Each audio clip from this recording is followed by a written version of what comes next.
जय जय श्री हरि विष्णु भगवान की। आप सभी भक्तों का हमारे चैनल में हार्दिक स्वागत है। आज हम सुनाने जा रहे हैं बृहस्पतिवार व्रत की एक ऐसी पवित्र कथा जो हमें सिखाती है कि सच्चा धन केवल सोने चांदी से नहीं बल्कि श्रद्धा, भक्ति और दान से प्राप्त होता है। यह कथा है एक ऐसे राजा की जो बड़ा ही दानी, धर्मात्मा और ईश्वर भक्त था। वह प्रतिदिन गरीबों को भोजन कराता, दान देता और भगवान विष्णु की आराधना करता था। लेकिन उसकी रानी को यह सब पसंद नहीं था। उसे लगता था कि इतना दान देने से धन खत्म हो जाएगा और वे निर्धन हो जाएंगे। पर भगवान विष्णु की कृपा और बृहस्पति देव का आशीर्वाद सदा उनके भक्तों के साथ रहता है। तो आइए मन को शांत करें, अपने हाथ जोड़ें और सुने राजा और रानी की बृहस्पतिवार व्रत कथा, जो हमारे जीवन में सच्ची आस्था और पुण्य की महत्व बताती है। प्राचीन समय की बात है। भारतवर्ष में एक राजा राज्य करता था। वह बड़ा प्रतापी और दानी था। वह नित्य गरीबों और ब्राह्मणों की सेवा सहायता करता था। वह प्रतिदिन मंदिर में भगवान दर्शन करने जाता था। लेकिन यह बात उसकी रानी को अच्छी नहीं लगती थी। वह न तो पूजन करती थी और ना ही दान करने में उसका मन लगता था। एक दिन राजा शिकार खेलने वन को गए हुए थे, तो रानी और दासी महल में अकेली थी। उसी समय बृहस्पति देव साधु भेष में राजा के महल में भिक्षा के लिए गए और भिक्षा मांगी, तो रानी ने भिक्षा देने से मना कर दिया। रानी ने कहा कि हे साधु महाराज, मैं तो दान पुण्य से तंग आ गई हूँ। इस कार्य के लिए मेरे पतिदेव ही बहुत हैं। अब आप ऐसी कृपा करें कि सारा धन नष्ट हो जाए तथा मैं आराम से रह सकूं। साधु ने कहा, देवी, तुम तो बड़ी अजीब हो। धन और संतान से कौन दुखी होता है? इसकी तो सभी कामना करते हैं। पापी भी पुत्र और धन की इच्छा करते हैं। अगर तुम्हारे पास अधिक धन है तो भूखे मनुष्यों को भोजन कराओ, प्याऊ लगवाओ, ब्राह्मणों को दान दो, कुआं, तालाब, बावड़ी, बाग बगीचे आदि का निर्माण करवाओ, मंदिर, पाठशाला, धर्मशाला बनवाकर दान दो, निर्धनों की कुंवारी कन्याओं का विवाह करवाओ, साथ ही यज्ञ आदि कर्म करो, अपने धन को शुभ कार्य में खर्च करो। ऐसा करने से तुम्हारा नाम परलोक में सार्थक होगा एवं स्वर्ग की प्राप्ति होगी। लेकिन रानी पर उपदेश का कोई प्रभाव न पड़ा। वह बोली, महाराज, मुझे ऐसे धन की आवश्यकता नहीं जिसको मैं अन्य लोगों को दान दूं, जिसको रखने और संभालने में ही मेरा सारा समय नष्ट हो जाए। अब आप ऐसी कृपा करें कि सारा धन नष्ट हो जाए तथा मैं आराम से रह सकूं। साधु ने उत्तर दिया, यदि तुम्हारी ऐसी इच्छा है तो जैसा मैं तुम्हें बताता हूँ तुम वैसे ही करना। बृहस्पति को घर को गोबर से लीपना, अपने केशों को पीली मिट्टी से धोना, राजा से कहना वह बृहस्पतिवार को हजामत बनवाए, भोजन में मांस मदिरा खाना और कपड़ा धोबी के यहाँ धुलवाने डालना। ऐसा करने से 7 बृहस्पतिवार में ही आपका सारा धन नष्ट हो जाएगा। इतना कहकर वह साधु महाराज वहाँ से अंतर्ध्यान हो गए। इसके बाद रानी ने वही किया जो साधु ने बताया था। 3 बृहस्पतिवार ही बीते थे कि उसका समस्त धन संपत्ति नष्ट हो गया और भोजन के लिए राजा रानी तरसने लगे। तब एक दिन राजा ने रानी से कहा कि तुम यहाँ पर रहो, मैं दूसरे देश में चाकरी के लिए चला जाऊं, क्योंकि यहाँ पर मुझे सभी मनुष्य जानते हैं, इसीलिए कोई कार्य नहीं कर सकता। देश चोरी परदेश भीख बराबर है। ऐसा कहकर राजा परदेश चला गया। वहाँ जंगल को जाता और लकड़ी काट कर लाता और शहर में बेचता। इस तरह जीवन व्यतीत करने लगा। इधर राजा के बिना रानी और दासी दुखी रहने लगी। किसी दिन भोजन मिलता और किसी दिन जल पीकर ही रह जाती। एक समय जब रानी और दासियों को 7 दिन बिना भोजन के रहना पड़ा, तो रानी ने अपनी दासी से कहा, हे दासी, पास के नगर में मेरी बहन रहती है। वह बड़ी धनवान है। तू उसके पास जा और 5 सेर बेझर मांग कर ले आ, ताकि कुछ समय के लिए थोड़ा बहुत गुजर बसर हो जाए। दासी रानी की बहन के पास गई। उस दिन बृहस्पतिवार था। रानी की बहन उस समय बृहस्पतिवार की कथा सुन रही थी। दासी ने रानी की बहन को अपनी रानी का संदेश दिया, लेकिन रानी की बहन ने कोई उत्तर नहीं दिया। जब दासी को रानी की बहन से कोई उत्तर नहीं मिला, तो वह बहुत दुखी हुई। उसे क्रोध भी आया। दासी ने वापस आकर रानी को सारी बात बता दी। सुनकर रानी ने कहा कि हे दासी, इसमें उसका कोई दोष नहीं है। जब बुरे दिन आते हैं तब कोई सहारा नहीं। अच्छे बुरे का पता विपत्ति में ही लगता है। जो ईश्वर की इच्छा होगी वही होगा। यह सब हमारे भाग्य का दोष है। यह सब कहकर रानी ने अपने भाग्य को कोसा। उधर रानी की बहन ने सोचा, मेरी बहन की दासी आई थी, लेकिन मैं उससे नहीं बोली। इससे वह बहुत दुखी होगी। कथा सुनकर और पूजन समाप्त कर वह अपनी बहन के घर गई और कहने लगी, हे बहन, मैं बृहस्पतिवार का व्रत कर रही थी। तुम्हारी दासी गई, लेकिन जब तक कथा होती है तब तक न उठते हैं न बोलते हैं, इसलिए मैं नहीं बोली। कहो दासी क्यों गई थी? रानी बोली, बहन, हमारे घर अनाज नहीं है। ऐसा कहते कहते रानी की आंखें भर आई। उसने दासियों समेत 7 दिन भूखा रहने की बात भी अपनी बहन को बता दी। इसीलिए मैंने दासी को तुम्हारे पास 5 सेर बेझर लेने के लिए भेजा था। रानी की बहन बोली, बहन देखो, बृहस्पति देव सबकी मनोकामनाएं पूर्ण करते हैं। देखो, शायद तुम्हारे घर में अनाज रखा हो। पहले तो रानी को विश्वास नहीं हुआ, परंतु बहन के आग्रह पर उसने दासी को अंदर भेजा। दासी घर के अंदर गई तो वहां पर उसे एक घड़ा बेझर से भरा मिला। उसे बड़ी हैरानी हुई। उसने बाहर आकर रानी को बतलाया।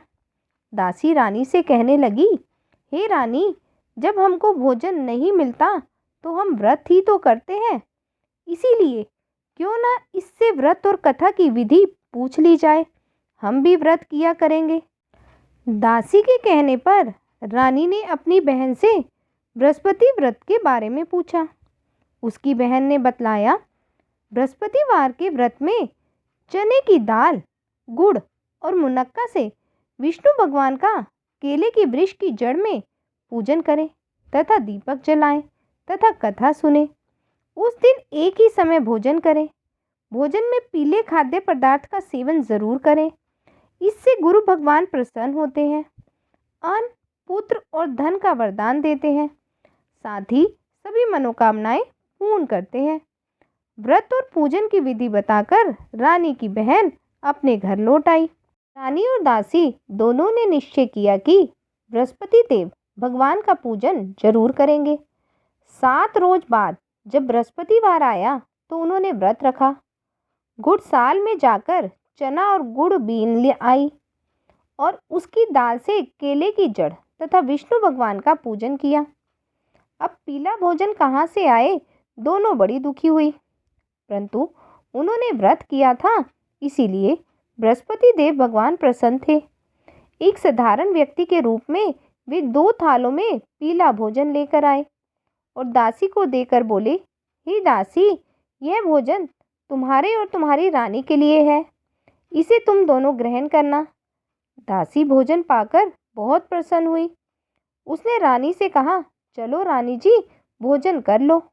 परंतु रानी को भोजन आने के बारे में कुछ भी नहीं पता था। इसीलिए उसने कहा कि जा तू ही भोजन कर, क्योंकि तू व्यर्थ में हमारी हंसी उड़वाती है। तब दासी ने कहा, एक व्यक्ति भोजन दे गया है। तब रानी ने कहा, वह व्यक्ति तेरे लिए ही भोजन दे गया होगा, तू ही भोजन कर।